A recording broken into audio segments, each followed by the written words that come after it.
रसोई हमारे घर का दूसरा मंदिर होता है। ध्यान देना, हमारे घर में कहते हैं, आपने सुना तो बहुत होगा, घर एक मंदिर, घर एक मंदिर। लेकिन ये मंदिर बनता कैसे है?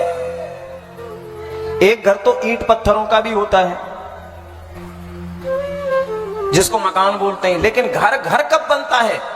वो तब बनता है जब उस घर के अंदर एक तो भगवान का मंदिर हो, और दूसरा जिस घर में मंदिर है उसकी जो रसोई है वो भी घर का दूसरा मंदिर बताया, जिसमें भगवान का भोग बनता है।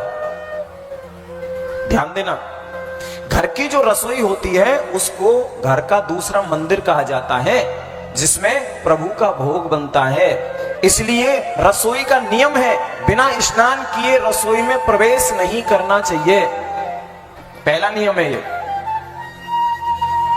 दूसरा नियम यह है कि रसोई के अंदर कभी चप्पल और जूतों से प्रवेश नहीं करना चाहिए। आप मंदिर में जाते हैं तो क्या चप्पलों से प्रवेश करते हैं ना? लेकिन आजकल फैशन हो गया है। कहती है माता बहनें कि महाराज आप तो कह देते हो सर्दियों में कितनी ठंडा फर्श रहता है, टाइल्स लगे होते हैं, पत्थर लगा होता है, हम जाएं तो कैसे जाएं बिना चप्पलों के? फिर तर्क देती हैं कि हम तो चप्पलों को किचन में ही उतार के रखते हैं, बाहर नहीं ले जाते, बिल्कुल नई चप्पल। ध्यान देना, रसोई के अंदर चप्पल चाहे कितनी भी नई हो, चाहे वो रसोई से बाहर ना निकलती हो, लेकिन फिर भी चप्पल हमेशा अशुद्ध होती है, चाहे कितनी भी नई हो।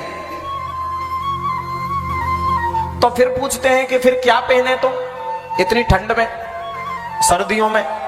तो उनके लिए एक नियम है रसोई के लिए, आप लकड़ी वाली खड़ाऊं पहनो, लकड़ी वाली खड़ाऊं वो पहनो। लेकिन उसमें भी एक नियम है, लकड़ी वाली खड़ाऊं जब तुम किचन में पहनो तो वो किचन के अंदर ही रहनी चाहिए। अगर वो भी किचन के बाहर निकल गई तो वो भी अशुद्ध हो जाती है। लेकिन चप्पल और जूते तो चाहे किचन के अंदर ही रहे, चाहे कितने भी नए हो, वो अशुद्ध ही रहेंगे। आपको पता है किससे बनती है चप्पल जूते? जिनको तुम टांग के रखती हो ना पर्स, आपको पता है किससे बनते हैं? मैं देखता हूं माता बहनों को जब आरती होती हो तो टांग के पर्सों को सबसे पहले आरती हम करेंगे, हम करेंगे। अरे तुम जरा ये देखो ना, तुमने जो ये बेल्ट पहनते हैं, बेल्ट पहन के पूजा करते हैं, आपको पता है चमड़ा किससे बनता है? पर्स किससे बनता है? ये सारी अशुद्ध चीजें हैं। अब जिनको नहीं पता है तो वो अनजाने में करते हैं, लेकिन कुछ लोग तो जानकर भी करते हैं। तो सबसे पहला नियम, किचन घर का दूसरा मंदिर होता है जिसमें भगवान का भोग लगता है। बिना भोग लगाए कुछ भी रसोई में बनाकर नहीं खाना चाहिए, ना पीना चाहिए। आजकल का फैशन हो गया है, सुबह उठते ही सबसे पहले चाय बनाने जाते हैं। आजकल तो लोगों का नींद नहीं खुलता जब तक चाय नहीं मिलता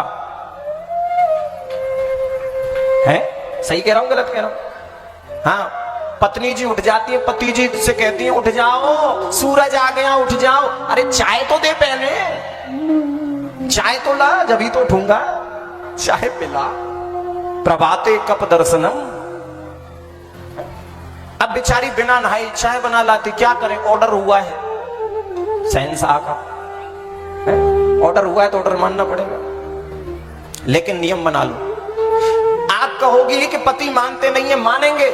सुनो, सच बात के लिए कोई मना नहीं कर सकता। किसी में इतनी सामर्थ्य नहीं जो तुम कोई अच्छा काम करो और वो मना कर दे। गलत काम के लिए पति मना कर सकता है, अच्छे काम के लिए पति कभी मना नहीं करते। अगर तुम कोई अच्छा काम शुरू करो, आरंभ करो, कोई पति ऐसा नहीं है जो पत्नी को मना कर दे।